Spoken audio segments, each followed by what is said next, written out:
Horrezagatik, Potisaren hurrengo bizitaldian aparte hurbildu nintzaion. Potisa, arrazoi zenuen, izeba izango naiz, Maitek haur bat ekarri behar duelako.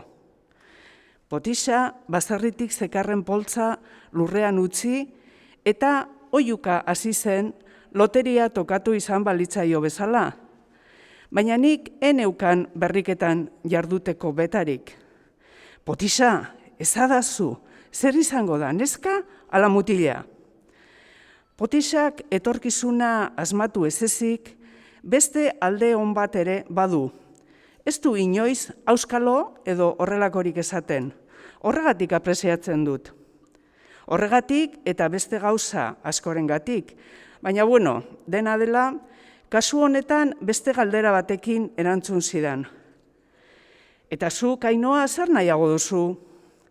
Erantzunak azkarra izan behar zuen, ama agertu baino lehenagokoa. Alde batetik neskatila bat nahiago nuen, baina eta amaren tximurrak gehiago itxaron gabe erantzun nion. Mutil bat.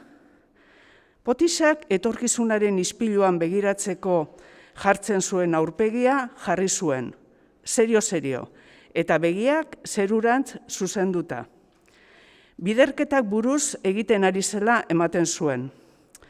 Bai mutil bat dela uste dut.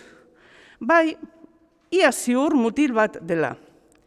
Etorkizuna ez zaio beti argi agertzen Potisari, baina esateko eragatik geroan mutil baten aurpegia ikusi zuela ulertu nuen. Ama, Potisa etorri da!